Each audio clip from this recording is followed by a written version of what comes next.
Today we're talking about what happens when the INFJ finally accepts their mind-blowing nature.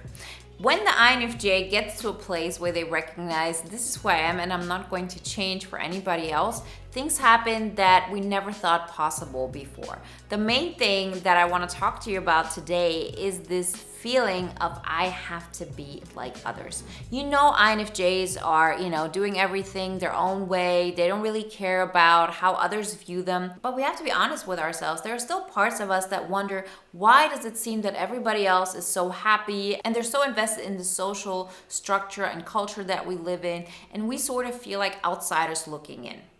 What has to change for me to feel like them? What we do very often is that we try to play the roles that they're playing. So we look at people living their lives, for example, liking other people's pictures all the time and being all invested in some kind of social structures or whatever it may be. And we try to do what others are doing until we understand I can do what other people are doing, but I still feel like I'm playing a role. This is not who I really am. And so we always stay in this limbo of, it doesn't make me happy to be all by myself at home, not having any social interactions at all, but I also don't want to play a role in order to fit in. So what is the solution? Well, this is what we're going to talk about today. How to find the perfect balance where you don't feel lonely anymore, you actually feel connected like you never have before, and at the same time, you don't have to play any games.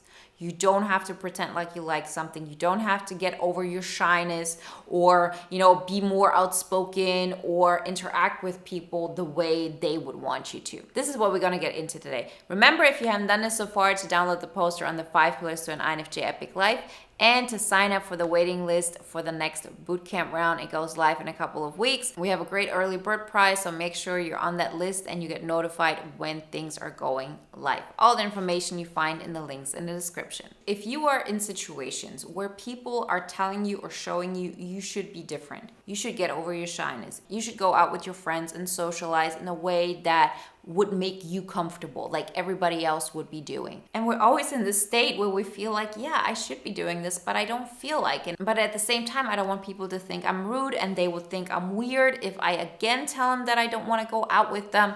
And so it's a continuous dilemma that we play out in our mind. And it takes so much bandwidth. It takes up so much mental load. And it really keeps us away from, living that epic life. So when we're talking about you fully embracing your true self, you embracing all of your nature, then it is all about facing all of those uncomfortable feelings. See, I'm not that naive. Like I said this very often, but you have to be aware. I'm not that naive to think, oh, I have fully accepted myself. I've reached that. I don't believe anybody ever does that. I wouldn't tell, oh, I'm my true self. I'm completely independent from psychological crutches that make me feel good in the moment.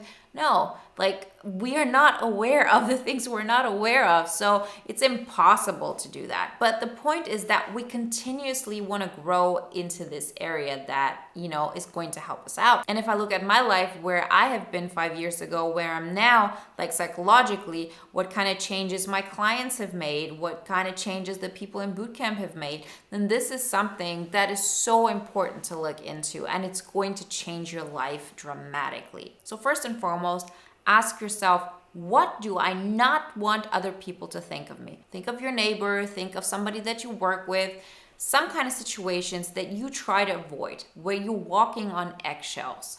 Those are the important situations to look at. Those are the situations where you're not really embracing yourself. So it might also be when friends continuously ask you, come on, let's go, to the beach, and you don't feel like it. Or you're at a birthday party and people ask you, why do you want to leave after an hour? Or you do want to leave, but you're not doing it because you think people are going to think you're rude or you're weird or you're just different. And as much as we INFJs think we're totally fine with being different, if you still have those feelings of walking in eggshells with certain people, and this can be your family, this can be your friends, coworkers, whatever it may be, then this is the place to start. This is where we haven't fully accepted who we are. We haven't fully embraced our mind-blowing nature. And why am I talking about a mind-blowing nature? Because once you actually accept this, you realize how different it is to the role that you've been playing. Most of the time, we haven't accepted that yet. Because those parts that we haven't accepted are all about maybe being more of a hermit. It might be that it's all about you choosing you in a sense of you don't care what others want to do. Like when I go to a birthday party, if I don't want to stay anymore, I leave. And my friends have just come to terms with that. But that was a choice that I had to make. That you say from now on, when I don't feel like doing something, yes, from time to time I can make compromises, but I'm not going to bend myself in order to, keep the harmony. No. And if people think I'm mean, I'm rude, I'm, a hermit, I'm weird, I'm an outsider, I'm going to let them think that. Because I know that the best thing for me is to gather energy. The more energy I have, the more I can put it into creating the life that I want.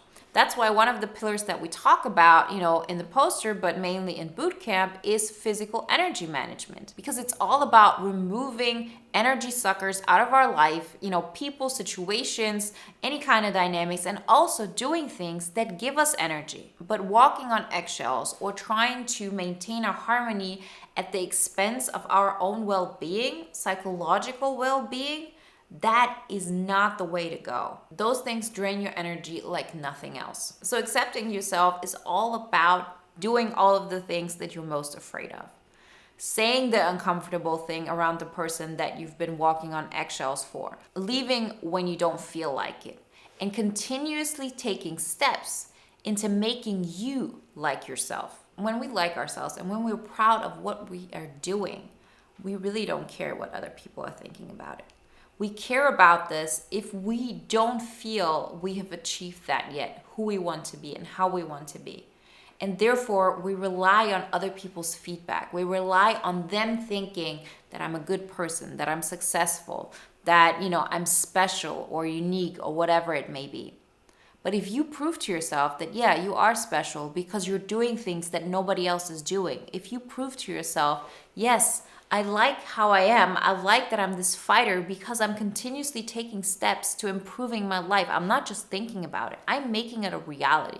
I'm blowing my own mind with what I can do because I'm breaking glass ceilings that I have put there. And it's a two-way operation, right? On the one hand, you need to remove those things that are draining your energy. So dynamics where you have to walk on eggshells, situations where you say yes, although you mean no. Stuff like that. And at the same time, continuously choosing steps that prove to you that you are that person that you want to be. And these are all based on externally observable facts. It is not enough to have like that mindset thing of, yeah, I know I could do it. Take the steps. Write a chapter for your book. Move to a new city. Make changes that get you out of your comfort zone, that prove to you that you are the person you want to be. Because only then you're not looking left and right in order to do things so people give you a feedback of you're a good person. You know that you are. If you want to prove to yourself, for example, that you're a good person, ask yourself, what would a good person do? And not towards this one person that I want to convince that I'm a good person. What would I do so I think of myself as a good person? How would I contribute? What are the things that I want to embody?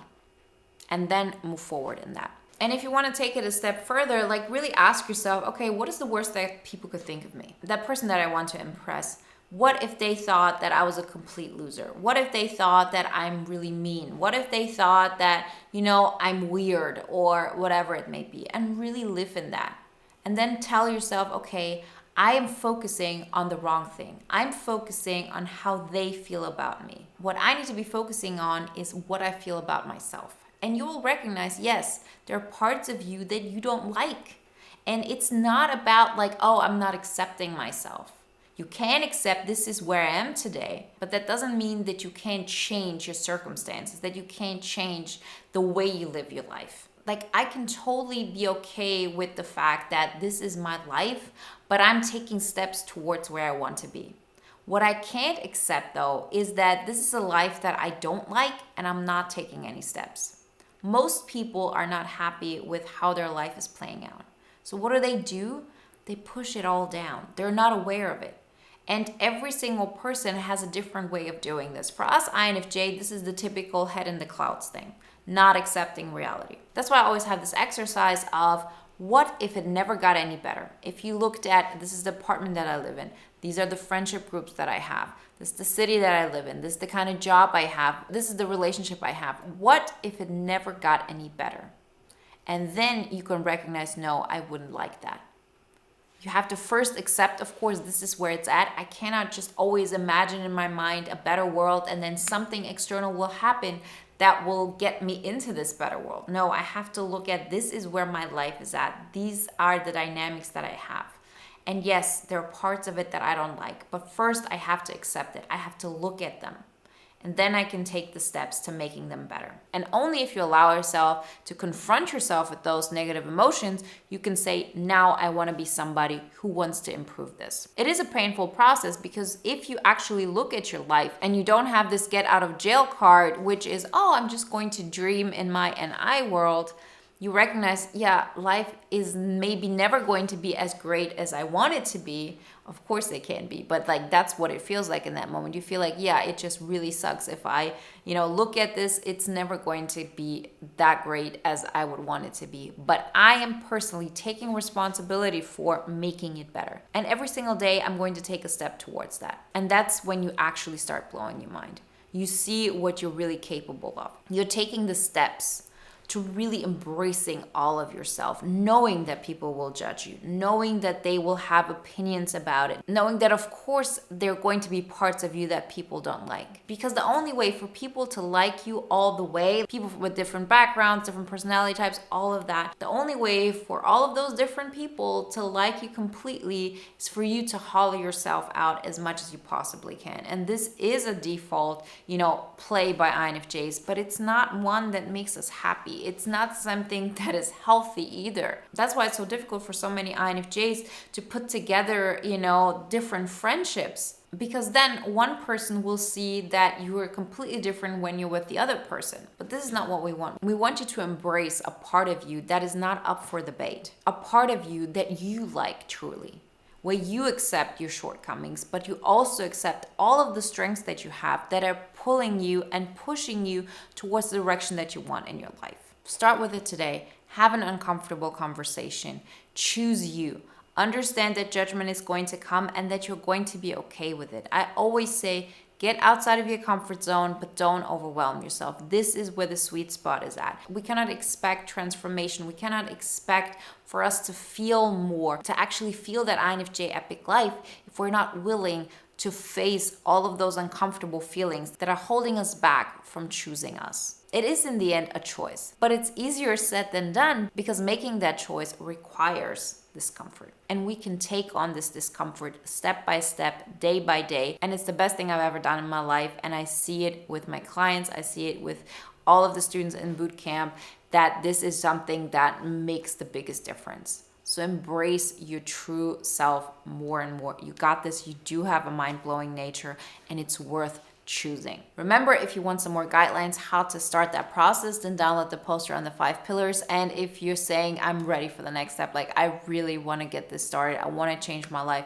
then join the bootcamp, get on the waiting list so you get access to the early bird code and you get notified. We are going live in the end of August. All the information you find in the links in the description. And if you want to watch another video now that is in alignment with today's topic, then watch the video Why the INFJ Breaks Egos Without Even Trying.